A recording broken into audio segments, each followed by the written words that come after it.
Hello and welcome, my dear friend. God led you here exactly when you needed to hear this. Pause for a moment and feel this.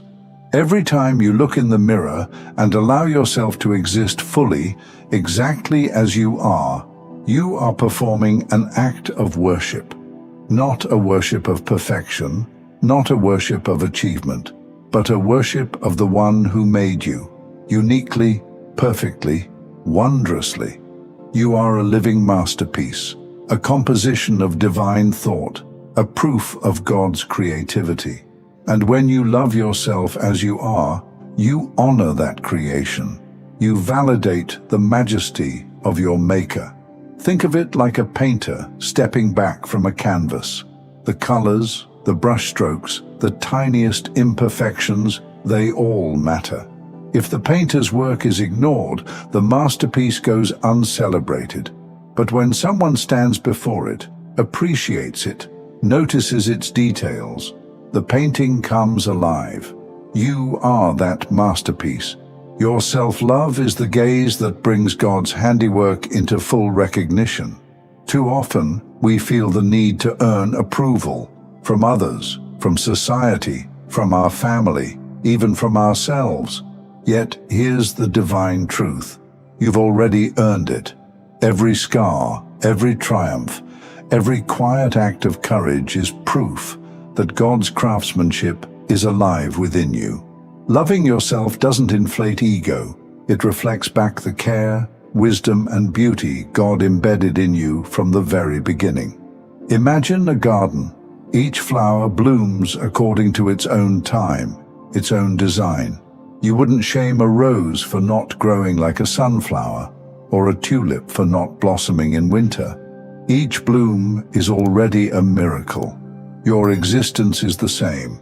To truly love yourself is to say, God, your design is perfect. I see it, I honor it, I celebrate it. It's an act of worship, quiet but powerful, reverent yet unshakably joyful. And yet, loving yourself in this way is not always easy. Doubt creeps in, that whisper that says, "Are you really enough?" And it masks the truth. But doubt is only a shadow. Shadows only exist because there is light. And the light, my dear friend, is the divine love poured into your being. That love is present whether you acknowledge it or not. And when you choose to love yourself, you are reflecting that light back to God, affirming the truth that His creation, you, is magnificent.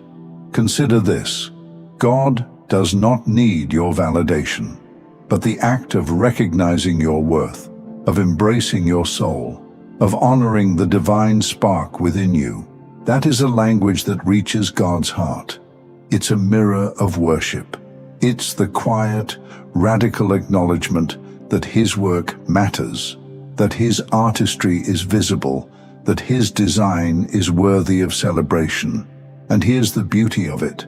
When you truly love yourself, the world begins to recognize it too. Your confidence isn't vanity, it's authenticity. Your joy isn't arrogance, it's resonance with the divine. Every act of self-love sends a ripple through creation. You become a living testimony that God's creativity cannot be contained, that His vision is perfect, that His work in you is not accidental, not incomplete, but whole. Others are inspired when they see you recognize your own light. By simply existing in that truth, you encourage them to embrace the light within themselves. So, if you've been holding back, doubting yourself, comparing yourself, or trying to fit into a frame that was never meant for you, pause, breathe. Let this truth sink deep. To love yourself as you are is to worship God in the most personal, profound way imaginable. Every time you honor your being, you honor Him. Every time you embrace your journey, you embrace His design. Every time you celebrate your strengths and forgive your flaws, you are validating the majesty of the Creator. This is not selfishness. This is sacredness. This is divine alignment. You are not just becoming more of yourself, you are becoming a conduit of God's beauty, a living testament that His creation, in all its wonder, complexity, and uniqueness, is worth celebrating. My dear friend, when you begin to love yourself as God intended, something shifts not only in your heart, but in the spiritual atmosphere around you. The way you carry yourself changes. The way you walk into a room changes. Even your silence begins to speak, because it carries the authority of someone who knows they are fearfully and wonderfully made. The enemy of your soul has always tried to distort this truth. That's why comparison, shame, and insecurity are some of the most common weapons used against you. Because if you forget your worth, you forget God's signature in your life. And when you forget His signature, you begin to chase after the approval of hands that never created you. But listen closely. The crown God placed on you was never meant to be handed out for votes. You do not need confirmation slips from broken people to validate what was already signed by the Creator Himself. Think of it like a musician playing a piece of music composed by the greatest maestro.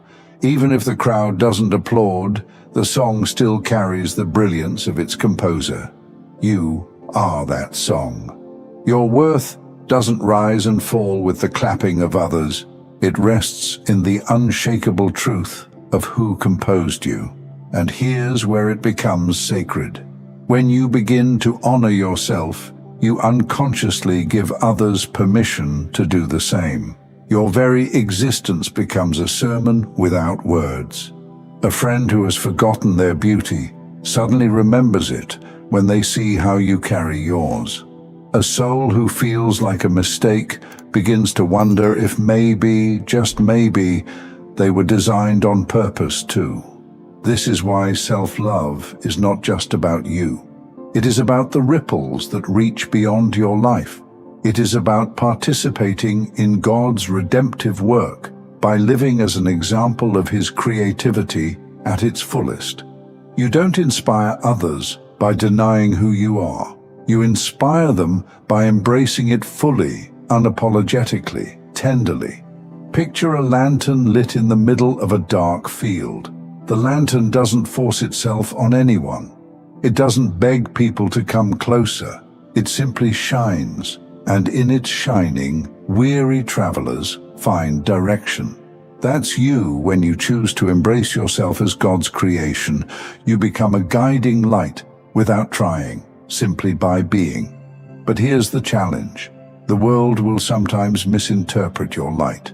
People who have not learned to love themselves may see your confidence as arrogance. They may even resent the joy you've cultivated. But their perception does not alter your truth. The sun doesn't dim itself because someone complains about the brightness. It rises anyway, and so must you. Now think of the times you've dismissed your own reflection, the times you've called yourself not enough, the times you've questioned your value. What if every one of those moments was like standing before a stained glass window and only focusing on a crack in the corner? The beauty was never gone. The light still poured through. The crack didn't erase the design. It added to the story of resilience. That's what your so-called flaws are. Not disqualifications, but evidence of a life that has endured, survived, and still reflects God's glory.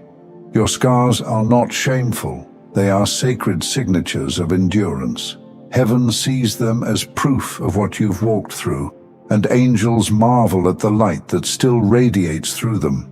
You cannot love God fully while despising what He has carried you through. To love yourself is to say, Lord, I thank you for making even my scars meaningful.